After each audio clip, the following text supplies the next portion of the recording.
What if I told you that Keir Starmer didn't fix the system at all, but took control of it for himself? What if all the promises about rebuilding trust were simply well-rehearsed lines, designed to keep your attention away from one of the biggest political power moves Westminster has seen in years? Because today, a Labour MP walked straight into a trap set by Layla Cunningham. And in that moment, the real story was exposed. The reality is this: Starr isn't cleaning up politics, he's tightening his grip on it. And the most shocking part is that he didn't even try to disguise what he was doing. Well, he promised reform. It's more like a hostile takeover. 25 in one go. And then cronyism actually means favouring your cronies. Which is what he's clearly done. It's 25 Labour peers in one go. 9 of them are current or former aides, and they're not particularly successful in life. The whole point, like you say, of the House of Lords is to restrain government, to prevent it from overreaching, to prevent it from passing useless legislation. But it appears that Labour and the Conservatives have used it to control government. So they're putting their cronies in to vote things through, stuffing it with cronies, so nothing, there's no opposition. But all their amendments always have to be voted on democratically by the House of Commons. Listen, so they can't force anything through. No, but they can delay for a very long time, which can cause a lot of problems on the ground. But listen, Lords is supposed to be about representation, is it not? If it is, then reform should definitely get some seats. Why not?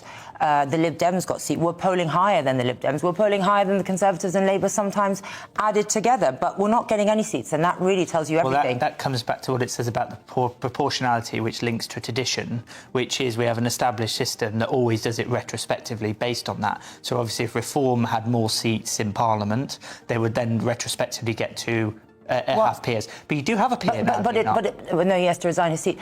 But the thing is, it's at the Prime Minister's discretion, right? It's not about any kind of rule or regulation. And what I see, it's basically an unelected class that he's picked to entrench themselves in our legislation forever. You know what I want to see, Michelle? Because Lords legislate forever for us, I'd like it to be on TV. I'd like it to be like Big Brother. We get people who want to stand in the House of Lords and the public get to vote for who they want. Why shouldn't the public have a say in these people that are going to legislate for us? Let's be completely honest.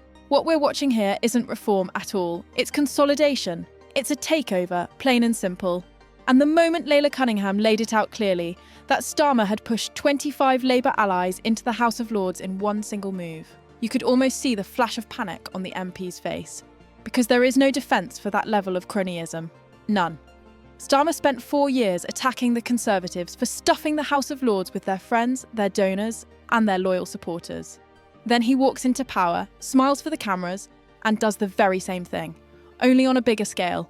9 of those new peers are former Labour aides, not constitutional experts, not reform specialists, not public servants with decades of proven achievement. No.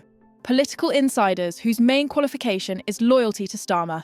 And we're supposed to call this reform? That's like grabbing the keys to the kingdom and then pretending you were invited in. When the MP tried to dodge the point, rambling about how the Lords can delay legislation or mumbling about vague democratic safeguards, the desperation was obvious. Because everyone knows what's really going on. This move wasn't about balance. It wasn't about improvement. It wasn't about the national interest. It was about control. Control of the unelected chamber that has power over the elected one. Starmer didn't weaken the political elite. He absorbed it. And Layla was absolutely right to point out how absurd this looks. Reform UK polls higher than the Liberal Democrats half the time, higher than the Conservatives recently. And yet it has 0 representation in the House of Lords. 0. But Labour can appoint 25 peers in one night because the Prime Minister, just one person, decided to do it. That isn't democracy. This is entitlement dressed up as legitimacy. The Labour MP kept hiding behind words like framework and process, as if wrapping it in bureaucracy somehow excuses the obvious power stacking happening right in front of the public. And the worst part is, they genuinely believe you won't notice. They think you won't care. They assume that as long as the tone is calm and the branding looks tidy, the British public will simply go along with it. But people aren't stupid. They can spot hypocrisy from a mile away. And what Starmer has done isn't subtle at all, it's theatrical.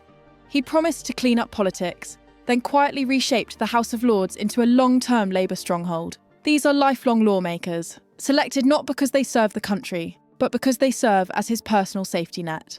And Layla's final point was spot on. If these people are allowed to make laws for life, why doesn't the public get a say? Why aren't they elected? Why does the Prime Minister have the power to appoint an unelected, permanent class that will shape laws long after he's gone? Because reform was never the real aim. Control was.